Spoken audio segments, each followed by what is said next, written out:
Hi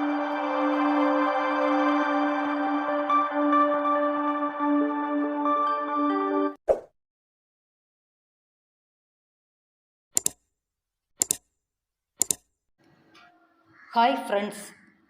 எந்த ஒரு பொண்ணும் ஒரு ஆணை தெரிந்து கொள்ள அவர்களோட கண்ணை பார்த்து பேசினாலே போதும். ஆணோட கண்கள் எப்போதுமே பொய் சொல்கிறதில்ல. அது எந்த உறவு முறையாக இருந்தாலும் அவங்களுடைய கண்ணை பார்த்து பேசுங்க. அந்த கண்கள் போதை ஏற்றி உங்களை நோக்குவதாக பிரதிபலித்தால் அத்தகைய நபரிடமிருந்து தூரமாயிருங்கள். அவர்கள் எந்த ஒரு உறவு முறையாக இருந்தாலும் எவ்வளவு நெருங்கிய சொந்தமாக இருந்தாலும் உங்களிடமிருந்து தள்ளியே நிறுத்துங்கள். இது கலியுக தீர்ப்பு முழு நாவல். அத்தியாயம் 4. இன்ஸ்பெக்டர் ராஜேந்திரனின் லத்தி அடியை தாங்க முடியாமல் சுருண்ட அந்த கொலைகாரன் அவர் காலடியில் கிடந்து கையெடுத்து கும்பிட்டவாறு, சத்தியமா சத்தியமா நான் இல்லைங்கய்யா. நீங்க சொல்ற பொண்ணு யாருன்னே எனக்கு தெரியாது. நான் இதுவரை அவங்கள பார்த்ததே இல்லை. ராஜேந்திரன், சரவணன் இருவருமே மாறி மாறி அடித்தும் கொலையாளி அசைந்து கொடுக்காமல் சொன்னதையே சொல்ல, அதே நேரம் டிஜிபி அலுவலகத்திலிருந்து அழைப்பு வர இருவரும் கிளம்பி போனார்கள். கொலை நடந்த ஸ்டைலு, கொலை செய்த விதம், கொலை செய்ய தேர்ந்து கொண்ட நபர் என எல்லாமே இந்த கேஸுக்கு ஒத்து போகிறது போல தான் இருக்கு. ஆனால் 16 வயதே ஆன புனிதாவுக்கு செய்தேன்னு ஒத்துக்கிற இவன் சுருதிக்கு செய்யலைன்னு சொல்கிறானா? அவன் சொல்கிறது உண்மையா இல்லை நம்மளை ஏமாத்துறானா? சார், பார்த்தா உண்மையை சொல்கிறது போல தான் தெரியுது. ஆனால் அப்படி நான் இதை செய்தது யாரு? ஒரே குழப்பமாக இருக்குது சார். 3 மணி நேரம் நாம் கொடுத்த குடைச்சல்ல அவன் நிச்சயம் உண்மையை கக்கியிருப்பான். அப்படியும் சொன்னதே சொல்கிறானா? யோசிக்க வேண்டியதான் இருக்குது சார். சரி, இப்போ டிஜிபி ஆஃபீஸ்லேருந்து நமக்கு எதுக்கு அழைப்பு வருது? தெரியலையே சார் என்றபோது சரவணனின் செல் மெசேஜ் வந்திருக்கிறது என்பதை எடுத்து சொல்ல வண்டியை நிறுத்தியவன் பாக்கெட்டில் இருந்த செல்லை எடுத்து உயிர்ப்பித்த போது அந்த செல் சுமந்து நின்ற படத்தை பார்த்து மொத்தமாய் அதிர்ந்தவன். செல்லை ராஜேந்திரன் பக்கம் நீட்ட குழப்பத்தோடு அவன் முகம் பார்த்து கொண்டே வாங்கியவன் சட்டென திரையை நோக்க, புல்ஷிட்! எந்த தருதலை இந்த வேலையை செஞ்சிச்சு? எத்தனை முறை சொல்லியும் எவ்வளோ தைரியமாக அந்த பொண்ணோட ஃபோட்டோவை மீடியாவில் பரவ விட்டுருப்பானுங்க. ராஜேந்திரன் கோபத்தின் உச்சத்திற்கு தாவிய நேரம். பாருங்க சார், 3 மணி நேரத்தில் 108 மில்லியன் பார்வையை பெற்றிருக்கு. லைக் அள்ளும். இதுவே இவனோட கூட பிறந்த அக்காவோ தங்கச்சியாவோ இருந்தா இப்படி அரை நிர்வாணமாக இருக்கிற பொண்ணை ஊருக்கே வெளிச்சம் போட்டு காட்டுவானுங்களா? அந்த குடும்பம் இதை பார்த்தா எவ்வளவு கலங்கும். இப்பெல்லாம் இப்படியான நியூஸ் தான் ட்ரெண்ட் ஆகுது சார். கமெண்டாக வருது. கமெண்ட் ஒவ்வொன்றையும் வாசித்தவர் அதே சூட்டோடு டிஜிபி அலுவலகம் வந்தார். இங்கும் இந்த தகவலே அவர்களுக்காக காத்திருந்தது. கூடவே மேலிடத்து பிரஷரும் அதிகரித்தது. அடுத்து வந்த நாட்களெல்லாம் சோசியல் மீடியாவிலும் செய்தி ஊடகங்களிலும் சுருதியின் செய்தியே தலைப்புச் செய்தியானது. 3 பேர் கூடிவிட்டாலே சுருதி பற்றி விவாதமே அங்கு நடந்தேறியது. பெண்கள் இயக்கங்கள் கொடிபிடிக்க ஆரம்பித்தன. சோசியல் மீடியா போலீஸ் துறையை கழுவி ஊற்ற ஆரம்பித்தது.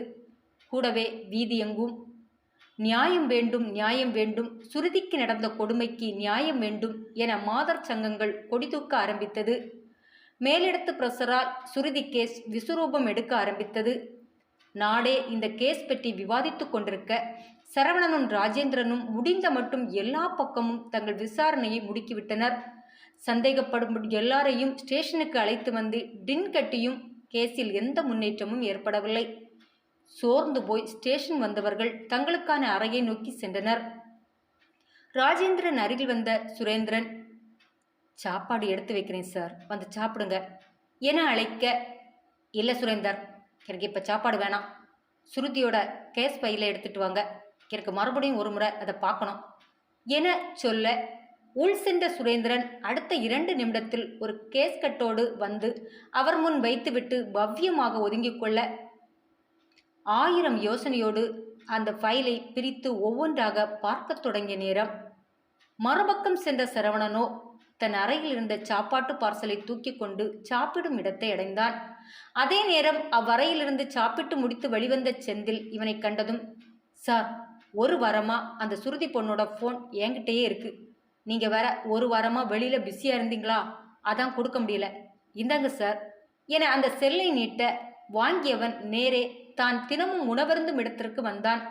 ஒரு வாரமாய் கேஸுக்காக ஓடி ஓடி மூளை சூடாகி இருக்க சாப்பாட்டை திறந்து உண்ணத் தொடங்கிய மறுநொடி பாக்கெட்டிலிருந்து செல்லை எடுத்தான். அதை ஓப்பன் பண்ணுவது வரை இது சுருதி போன் என மண்டைக்குள் உரைக்கவே இல்லை. ஆனால் ஓப்பன் பண்ணி யூடியூப் பார்க்க ஆரம்பித்த போதுதான் இது நம் போன் இல்லை என்பதே உரைத்தது. சரி பார்ப்போம் என அதையே நோண்ட ஆரம்பிக்க எல்லாமே கிறிஸ்தவ பாடல்களாகவே வந்தது.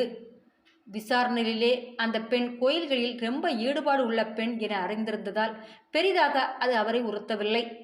பிறப்பிலே இவர் இந்தி என்றாலும் விடாமல் அதை பார்த்து கொண்டே வந்தவர் ஒரு மெசேஜ் வரும் ஒலி கேட்டு திரையை நீக்கி பார்க்க அந்த திரை சுருதி ஃபேஸ்புக்கிலும் இருக்கிறாள் என்பதை உறுதிப்படுத்த இப்போது சரவணன் யூடியூபில் இருந்து ஃபேஸ்புக்கு தாவினான்.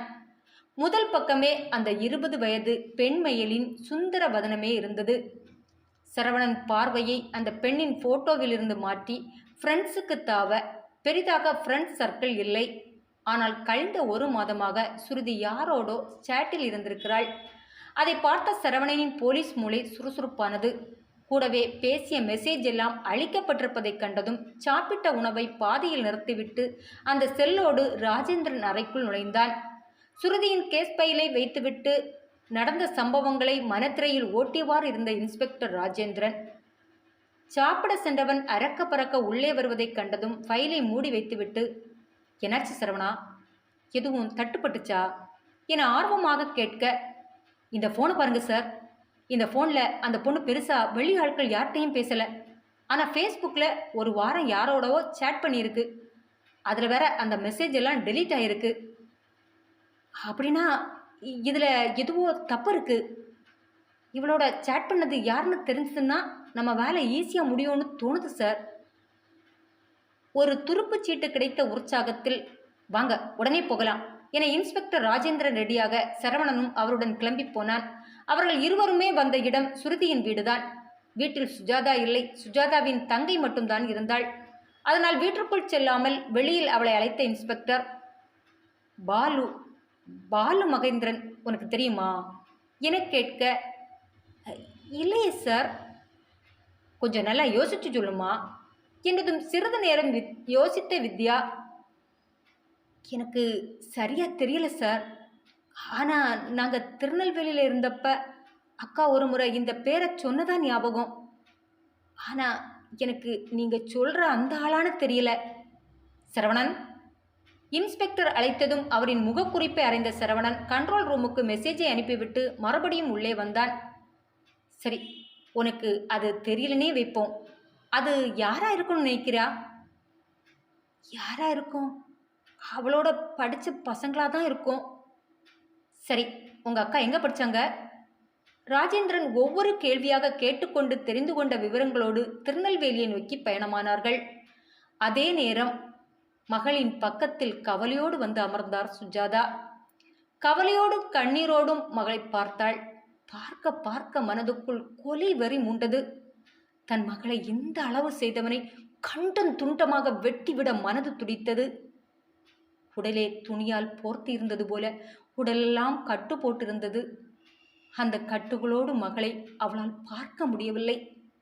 கூடவே சுவாசத்திற்காகவும் கழிவுகளை வெளியேற்றுவதற்காகவும் போட்டிருந்த குழாய்களை பார்த்ததும் அழுகை பொத்து கொண்டு வந்தது.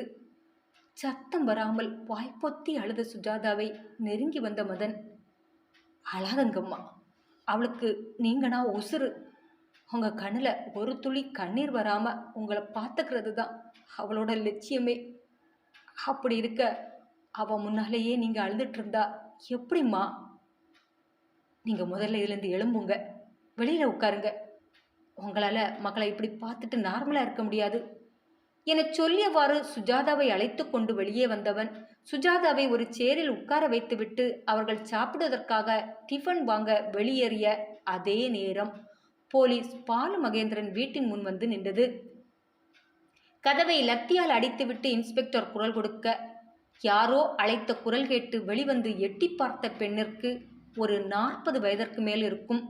காக்கி சட்டை அணிந்த போலீஸ்காரர்களை கண்டதும் அதிர்ந்த அந்த பெண், என்ன சார் என உடைந்து போய் கேட்க, இங்க பாலு மகேந்திரன் என் பையன்தான் சார், அவனை கொஞ்சம் கூப்பிடுங்க என்றதும் குழப்பமாக வீட்டுக்குள் தன் அறையில் இருந்த மகனை அழைக்க அவள் அறைக்குள் நுழைந்தாள்.